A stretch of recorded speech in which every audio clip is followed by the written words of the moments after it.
All right, let's jump into this, shall we? Today, we're diving deep into the world of Serbian wine. Sounds intriguing. Yeah, and we've got a whole bunch of sources like books and articles and stuff all about it.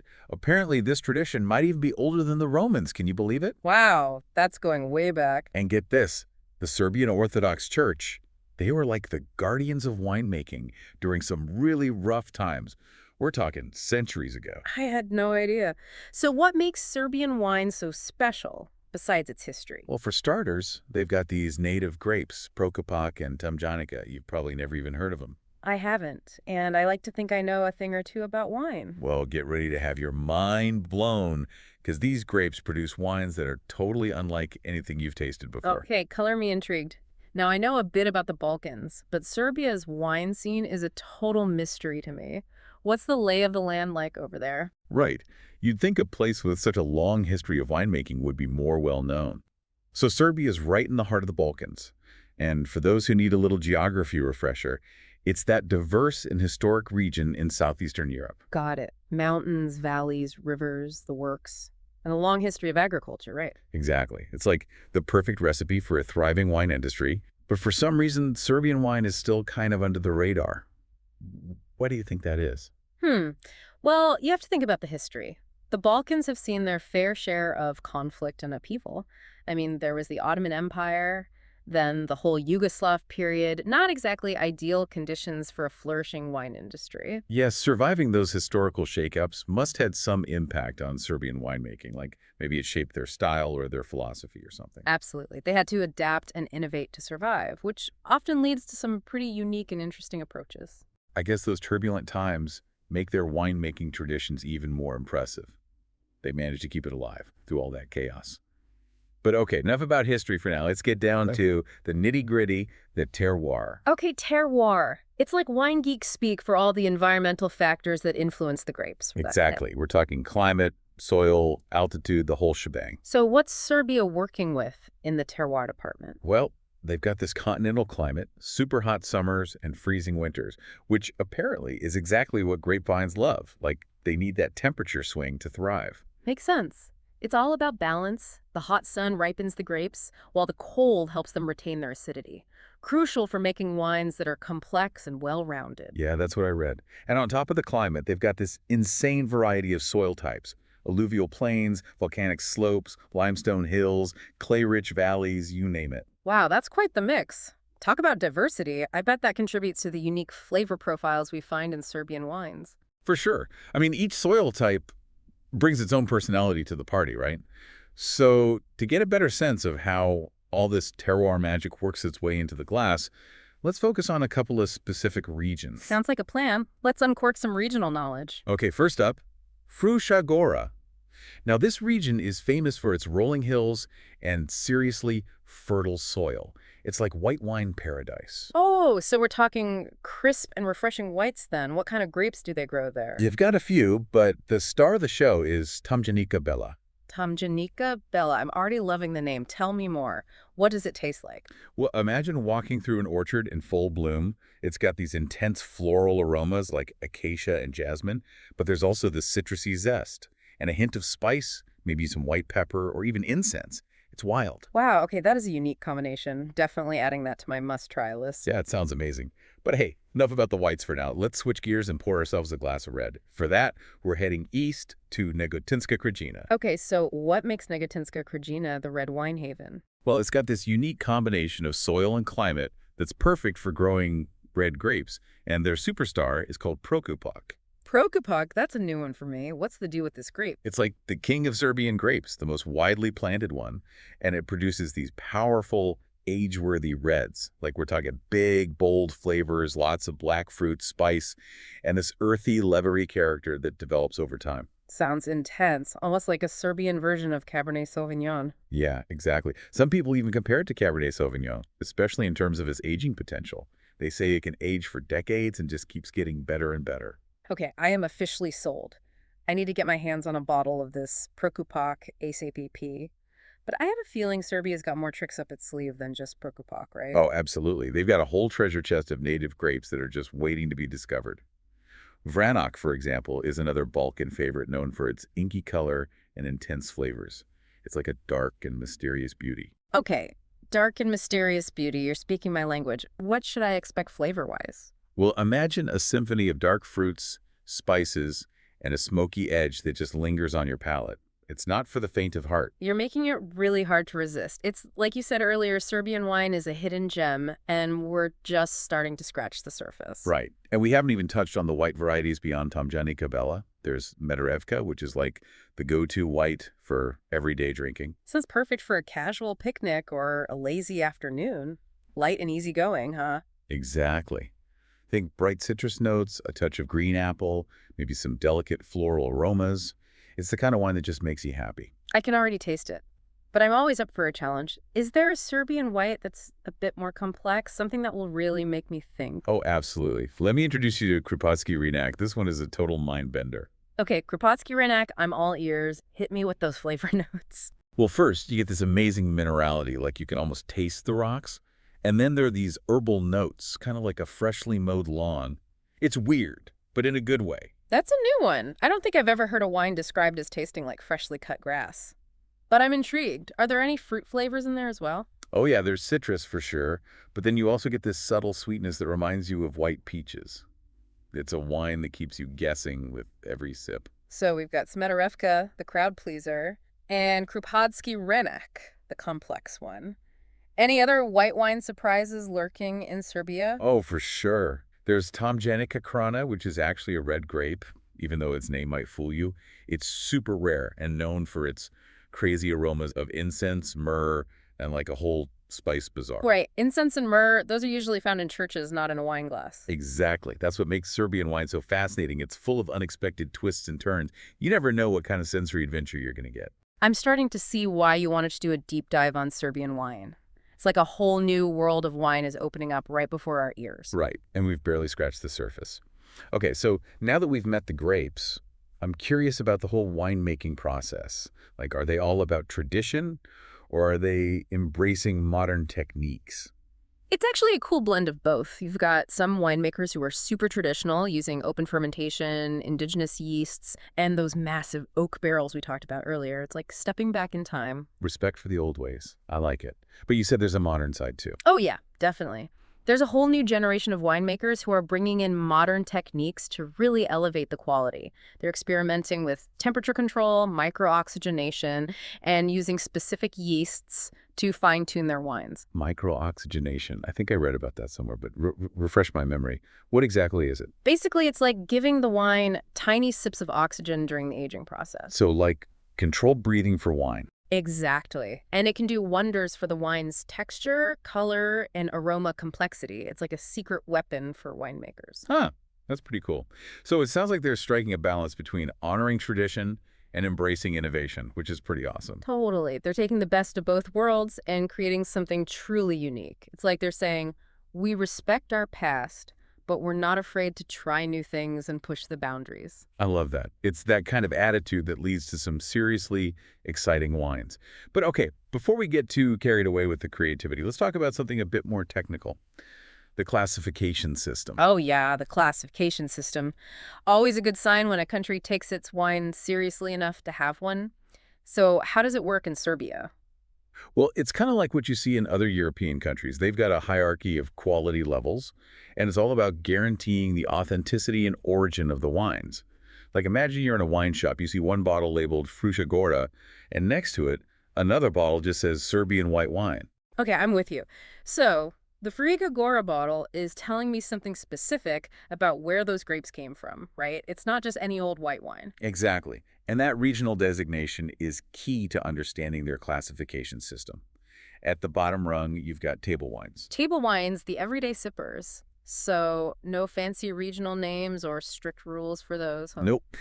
Table wines can be made with grapes from anywhere in the country, no real regulations on grape varieties or production methods. Got it. So what's the next step up the quality ladder? Then we move on up to wines with geographic indication or geografska oznaka, if you want to get fancy. Ooh, geografska oznaka. I'm impressed. So we're getting a little more serious now. Yeah, this is where terroir starts to matter. These wines have to come from a specific region, so you know they're going to have a certain style and character that reflects that place. Makes sense. It's like a guarantee of authenticity and a certain level of quality. Exactly. But the quality control gets even tighter as we climb higher. The next level is quality wines produced in a specific region, or QWPSR for short. QWPSR, another acronym to add to the wine geek vocabulary. What sets these wines apart? Well, these guys have to meet even stricter criteria, and they're all about showcasing the unique terroir of a particular region. They've got rules about grape varieties, yields, winemaking techniques, the whole 9 yards. Okay, so QWPSR is all about reflecting the specific character of a place. Sounds like a serious commitment to quality. But I'm guessing there's one more level, the creme de la creme of Serbian wine. You got it. At the top of the pyramid, we have wines with protected geographical indication, or PGI, which in Serbian is Zaštićeno geografsko poreklo. It's a mouthful, I know. Zaštićeno geografsko poreklo. Gotta love those Serbian words. So these PGI wines are the superstars of the Serbian wine world. Absolutely, they're like the Grand Cru of Serbia. These wines come from very specific regions with unique characteristics, and they have to follow the strictest rules to ensure the highest level of quality and authenticity. So like the French AOC or the Italian DOCG, each PGI region has its own set of regulations that reflect local traditions and know-how. Makes sense. It's all about protecting the reputation of their best wines. You nailed it. And speaking of top-tier regions, 2 of Serbia's wine regions have already achieved this prestigious PGI status. Fruška Gora, our white wine paradise, and Negotinska Krajina, home of the mighty Prokupak. Wow, so they're really stepping up their game. It's inspiring to see a country so dedicated to preserving its winemaking heritage and pushing for quality. It really is. But all this talk of regulations and classifications can make wine sound a bit impersonal, right?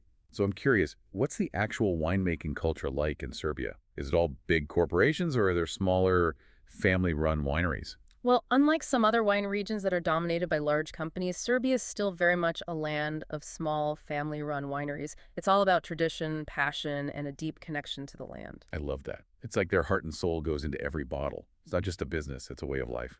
Exactly. These winemakers have a deep respect for their heritage, and they're incredibly proud of their wines. They're not just producing a beverage, they're carrying on a legacy that has been passed down through generations. That's beautiful. It makes you want to support them even more. But speaking of supporting them, we should probably talk about the aging process. Like, do they have any unique practices or preferences when it comes to oak barrels or aging times? Well, like with most things in Serbian winemaking, it's a mix of old and new. Some wineries stick to those big traditional Slavonian oak barrels. Ah, those big guys. Tell me more about those. I'm not that familiar with them. They're pretty awesome. They're made from Slavonian oak, which is known for its tight grain, and they can hold thousands of liters of wine. They're like the gentle giants of the wine world. Okay, so what's the benefit of using such massive barrels? Well, because they're so big, they allow for slow, gentle oxygenation, which results in wines that are incredibly smooth and balanced. The oak flavors are there, but they're subtle and integrated, not overpowering. It's a real art form. Wow, I can only imagine the patience and skill that goes into mastering that kind of aging. It's amazing how something as simple as the size of a barrel can have such a huge impact on the final product. It really shows how much thought and care goes into every step of the process. But even with all the tradition, there are some Serbian winemakers who are pushing the boundaries and experimenting with different aging techniques. They're trying out different types of oak, different toasting levels, different barrel sizes. It's all about finding what works best for their grapes and their style. That's cool. So while they respect the old ways, they're not afraid to experiment and innovate. What about the grapes themselves? Are there any wineries doing anything really experimental with the varieties they're using? Oh, absolutely. There's a whole new wave of winemakers who are passionate about showcasing the diversity of Serbian terroir, and they're not afraid to get creative. Like what? Give me some examples. Well, some of them are reviving ancient winemaking traditions, like using amphorae for fermentation and aging. Wait, amphorae? Like those giant clay pots they used in ancient Greece and Rome? Yep, those are the ones. They're making a comeback in the wine world, and Serbian winemakers are leading the charge. That's incredible. I mean, talk about going back to your roots. But what's the appeal of using amphorae? Do they actually affect the taste of the wine? They totally do. Wines fermented in amphorae tend to have a more earthy, mineral character, and they often have a different texture, almost like a grippy or chalky quality. It's really unique. Wow, so not only are they reviving an ancient tradition, but they're also creating something totally new and exciting in the process. That's what I love about this deep dive. It's full of surprises. Right. Serbian wine is a constant source of discovery, and it's clear that these winemakers are passionate about sharing their heritage and their love for wine with the world. Well said. It's been an eye-opening journey so far, and I'm already itching to try some of these wines for myself. We've covered a lot of ground, but there's still so much more to explore. Agreed. We've only just scratched the surface of what makes Serbian wine so special. There's a whole other dimension we need to uncover, the human element, the stories, the culture, the heart and soul of Serbian wine. Okay, I'm all for that. Yeah. Let's dive deeper into the world of Serbian wine and see what other treasures we can unearth. So you were saying there's more to Serbian wine than just, the technical stuff. Like, what's the cultural side of things? Oh, it's huge. In Serbia, wine isn't just a drink. It's like part of the fabric of life. It's about tradition, celebration, family, community, all that good stuff. Yeah, that reminds me, we talked about the Serbian Orthodox Church and how they help preserve winemaking, especially way back during the Ottoman Empire, right? Do you think that connection still has an influence today? Oh, absolutely. I mean, many monasteries still have their own vineyards. They make their own wine, often using techniques that have been passed down like for centuries. It's amazing. Wow, so each bottle is like a little sip of history. I love that. Are there any specific traditions or practices that come directly from those monastic roots? Oh, we talked about those big oak barrels, right? That's definitely one. Those were and still are super important in monastic winemaking. So it's not just about practicality. It's like a link to the past.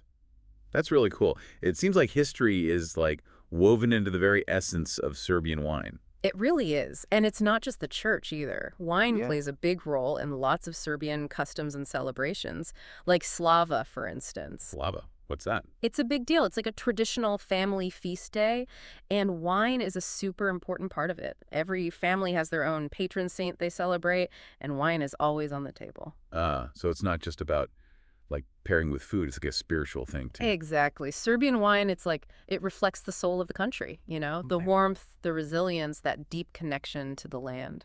Okay, you've definitely painted a beautiful picture here. I'm getting a real sense of like the depth and richness of Serbian wine culture. It's clearly more than just a drink. It's an experience for sure. So besides, actually trying the wine, how can someone really experience all that? Well, wine tourism in Serbia, it's really taking off. And that's the best way to go beyond just the bottle. You can walk through the vineyards, Hmm. meet the wine makers, check out these centuries-old cellars. It's incredible. Sounds amazing. Any specific places you'd recommend? Oh, tons. Frucagora is a must-see. Those rolling hills, all those charming wineries. You can taste those amazing white wines we talked about, Mhm. like Tamanica Bella or the Riesling Italico. It's truly special. Sounds like the perfect wine getaway. Yeah, What about for the red wine lovers? Any must-visits in Negotinska Krajina? for sure. Head to Rogaljevo. It's a town that's like Prokupak Central. They've got some of the best producers in the country, plus they're known for their hospitality. Lots of wineries offer tastings with traditional Serbian food. Speaking of food, are there any like classic Serbian dishes that pair really well with their wines? Oh yeah, tons. Serbian food, it's like this amazing mix of Balkan, Mediterranean, Middle Eastern flavors. You've got grilled meats, savory pastries, rich stews, fresh salads. It's a feast for the senses. Okay, my mouth is watering. Any particular pairing you'd recommend? Like, what's the ultimate Serbian food and wine combo? Ooh, tough choice. But I'd say sarma. It's like this dish with minced meat and rice wrapped in sauerkraut leaves. Super hearty and flavorful. Goes perfectly with the big, bold red, like prokupak. Sarma and Prokupak. Okay, I'm adding that to my to-try list for sure. But let's shift gears a bit, talk business. What are some of the challenges and opportunities facing Serbian winemakers these days? Well, one big one is just getting their name out there. Serbian wine, it's still kind of unknown on the world stage? Breaking into new markets, it's tough. Yeah, it's like they're this hidden gem waiting to be discovered. But from everything we've learned, it seems like they have a lot to offer. So what are they doing to overcome that? They're focusing on quality, for sure, sustainable practices, innovation, that kind of stuff. They're out there attending wine fairs, working with sommeliers, building relationships with importers. They're hustling. So like really taking a proactive approach. Absolutely. And I think the timing is actually really good for them. People are more and more interested in discovering new wines. And Serbian wines, with those unique grapes and terroirs, they offer something really special. Totally. It's all about authenticity these days, and Serbian wine definitely fits that bill. But aside from the market stuff, are there other challenges they're facing? Well, like everywhere else, climate change is a big concern. Unpredictable weather, crazy temperatures, drought. it can really mess with the grapes. Yeah, that's a serious issue. So how are Serbian winemakers dealing with that? They're getting creative, implementing sustainable practices, water conservation, organic farming, things like that. They're also looking into new grape varieties that are more resistant to drought and disease. Wow, so they're really thinking ahead, finding ways to protect their vineyards and make sure Serbian winemaking has a future. That's inspiring. It is. They really get it. Sustainability is key to preserving their heritage and to sharing their wines with the world for years to come. Well said. This deep dive has been amazing. We've covered so much, the history, the terroir, the culture, the challenges. I feel like I have a whole new appreciation for Serbian wine. Glad to hear it. And there's still more to discover. We haven't even talked about all the amazing wine festivals and events happening in Serbia. Oh, right. That's a whole other level of experiencing Serbian wine culture. Mm. What are some of the must-attend events? Well, if you want the full-on Serbian wine extravaganza, you got to go to the Belgrade Wine Fair.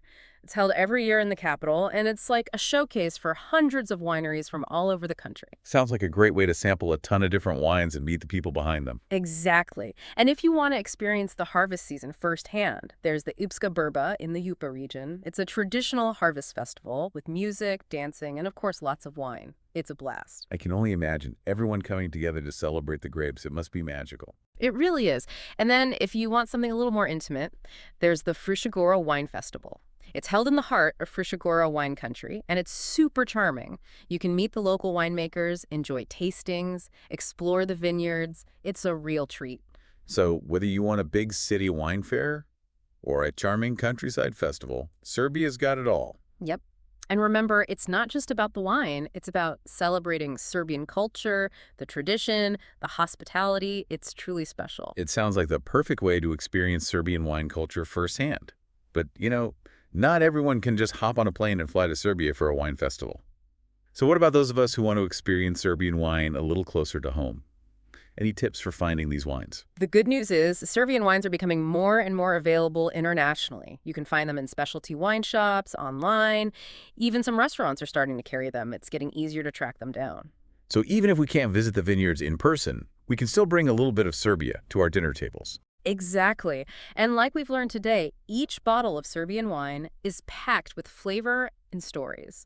It's like a little piece of Serbia right there in your glass. I love that. This deep dive has been a revelation. I'm so grateful for your insights and knowledge. It's been a real treat. I'm glad you enjoyed it. And I hope our listeners feel inspired to seek out some Serbian wines and experience them for themselves. It's a wine journey worth taking. It's amazing how much we've learned about Serbian wine. Just in this short time, we went from knowing nothing to feeling like we're almost experts. It really has been a journey, hasn't it? We dug up the ancient roots of Serbian winemaking and we explored all the cool modern stuff happening now. Yeah. And through it all, the thing that really stood out to me was the passion of the Serbian people. They love their land and their heritage and their wine. It's contagious. I know, right? And you can taste that passion in every bottle. That's what makes it so special. I'm curious. So we've talked about the history and the terroir and the culture. What do you think is the one thing that really sets Serbian wine apart, from the rest of the world? That's a tough one. But I think it's that mix of old world charm and new world ambition.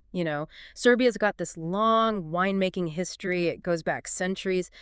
But at the same time, they're all about innovation and trying to be the best on the global stage. So it's like they're bridging the gap between tradition and progress, and that's what makes their wine so interesting. Exactly. They respect their roots, but they're not afraid to try new things. Experimenting with new techniques and showing off all the amazing terroirs they have. They're like writing the next chapter of Serbian wine history, but they're not forgetting where they came from. It's really cool. Totally. And that makes their wine scene so exciting. There's so much potential there. Okay, so let's say our listener's in a wine shop right now, and they want to try a Serbian wine for the first time. What advice would you give them? I'd say be adventurous. Don't be afraid to try something you've never heard of before. That's the fun part. I like that. But how do you even start? There are so many different grapes and regions to choose from. Think about the kind of wine you usually like. If you're a fan of crisp white wines, go for a Tamjanika Bela or a Riesling Italico from Fruška Gora. And for the red wine lovers? Prokupak. You got to try it at least once. It's like a Serbian rite of passage. Okay, so we've got the whites covered Tamjanika Bela, That's it. Riesling Italico, and for reds, Prokupak. What else should we tell our listeners to look out for? If they're feeling really adventurous, tell them to try a wine made with one of those lesser-known native grapes like Kadarka or Smederevka. Those names definitely sound intriguing. What kind of flavors are we talking about here? Kadarka is a light, fruity red with a bit of spice, and Smederevka makes these crisp, refreshing whites. Think citrus and green apple. It sounds like a delicious way to explore the diversity of Serbian wine. It really is. And don't be shy about asking for recommendations. A good wine merchant or sommelier, they can point you in the right direction. That's great advice. But beyond just picking out a bottle, what's the best way to enjoy a Serbian wine? Well, first things first, find a comfy spot and just relax. Take your time and savor the aromas and the flavors. Let the wine speak to you. It's like a mini vacation in a glass. Exactly. And remember, wine is meant to be shared, so grab some friends, whip up a delicious meal, and make it an experience. And if they're feeling really ambitious, they could even try cooking some traditional Serbian food to go with it. Now you're talking. That's the ultimate way to immerse yourself in the culture and the flavors of Serbia. This has been an amazing journey. We've learned so much about Serbian wine, from its ancient beginnings to its modern-day revival. I know, right? It's been a real eye-opener. Well, I hope our listeners are feeling inspired to go out there and discover the magic of Serbian wine for themselves. It's a hidden gem waiting to be uncorked. Cheers to that. Heave-a-lee!